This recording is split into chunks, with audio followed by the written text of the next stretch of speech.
শেখ হাসিনা সরকারের পতনের পর দেশের মানুষ ভেবেছিল দেশ হাঁটবে নতুন পথে, কিন্তু বাস্তবতা হলো ছায়ার মতো।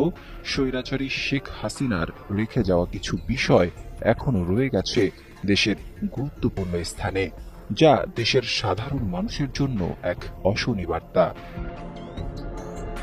সম্প্রতি দেশের একটি স্বনামধন্য গণমাধ্যমে বেরিয়ে এসেছে এমনই এক ভয়াবহ তথ্য, যা কাঁপন ধরিয়েছে দেশের সশস্ত্র বাহিনীর মধ্যে।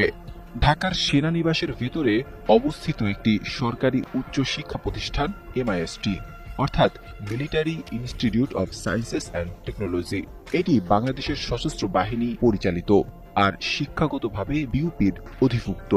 কিন্তু চমকে যাওয়ার মতো তথ্য হলো MIST-তে এখনও 4 জন ভারতীয় সামরিক কর্মকর্তা শিক্ষক হিসেবে কাজ করছেন, আর এই 4 জনই ভারতীয় সেনা, নৌ ও বিমান বাহিনী থেকে এসেছিলেন।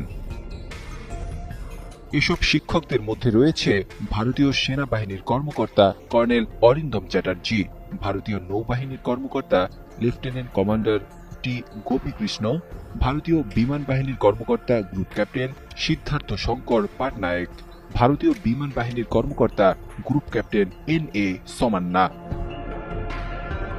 ওয়েবসাইটের তথ্য অনুযায়ী এদের অনেকেই 2022 সাল থেকে এখানে কর্মরত, কিন্তু প্রশ্ন হচ্ছে এরা এখনো কেন আছেন?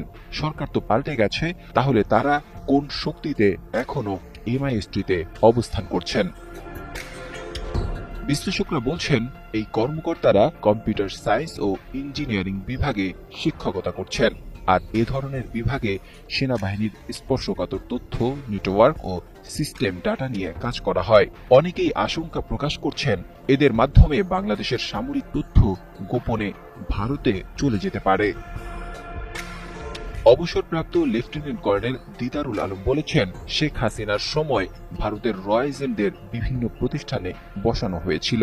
এখন সরকার বদলে গেছে, কিন্তু এইসব লোক এখনো আছে কিনা সেটাও তদন্ত হওয়া দরকার।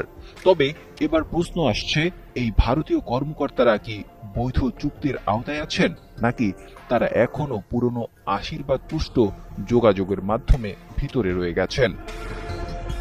সেনানিবাস হলো দেশের সবচেয়ে নিরাপদ জায়গা, আর এই জায়গায় যদি বিদেশি সামরিক কর্মকর্তারা প্রবেশাধিকার পান, তাহলে সেটি শুধু সেই প্রতিষ্ঠানের জন্যই ঝুঁকি নয়, বরং জাতীয় নিরাপত্তার জন্য বড় ধরনের ঝুঁকি হতে পারে।